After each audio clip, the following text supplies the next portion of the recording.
Amen. Amen. Happy New Year's evening, everybody. I just want to talk briefly. I'm coming out of Second Chronicles, the 20th chapter, and it's like the 5th through the. I'm not gonna read it all. I just want to read a couple of the scriptures, but I basically want to read the 15th verse. And he said, "Listen, all of you, Judah, and your inhabitants of Jerusalem, and you, King Jehoshaphat. Thus said the Lord to you, do not be afraid nor dismayed because of this great multitude, for the battle is not yours, but God."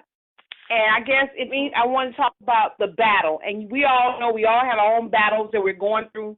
But one good thing I like about how Jehoshaphat did was Jehoshaphat, when the trouble, the news came, Jehoshaphat, he went to the Lord and he began to say, hey, we're going to seek God out. Now, he had no doubt that God could fix this, but he said, we're going to seek God out. We're going to fast. We're going to pray. And I know we're going into the new year. And like I said, a lot of times we're going to have our struggles, our battles. But one good thing about it is the battle really isn't ours. It's the Lord's, because the enemy will make you feel like this thing is just too overwhelming.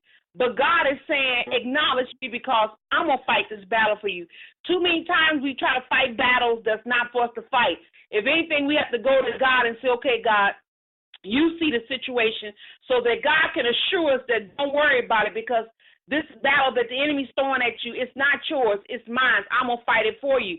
Don't try to fix it yourself, because when we try to fix things ourselves, we tend to mess things up. But when we don't lean to our own understanding, we acknowledge God, God will come in strong and mighty like he did for Jehoshaphat. And even in the battle, like I said, the people begin to get on one accord. We don't realize the power, the strength it is when we get on one accord on the matter. You know, a lot of times we say, well, you know, will God do it? He might do it. No, God, when we get on one accord, the same way they were in the upper room, we get the mindset of on one accord. God will come in and show himself mightily to his people. We need to realize that the enemy, like I said, the battle has already been won, but we have to go through things.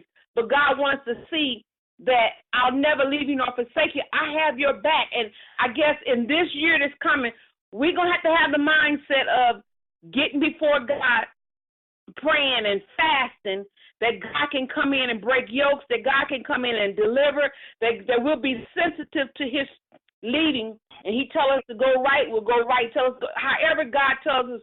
But it takes time, but then it also takes practice of getting before, like a pastor saying, don't miss out on this prayer. We got to come together, saints, as one. We have to have the mindset of what it is we want for God to do in our lives and do as our corporately as our church.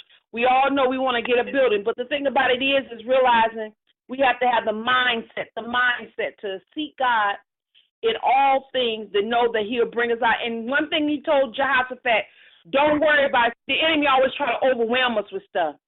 But we have to realize we have, I said, a big brother. We got somebody interceding on our behalf. We got somebody petitioning the throne for us as well. So we have to realize that we already have the victory. We have to just go through this thing and know that God will not let us fail. There's no failure. We fail when we start looking at the situation and doubt comes in. But God is more than able for us to be more than conquerors through him.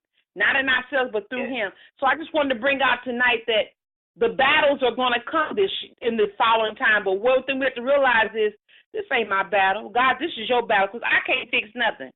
But I know that you can. You can direct me what to do and how to do it.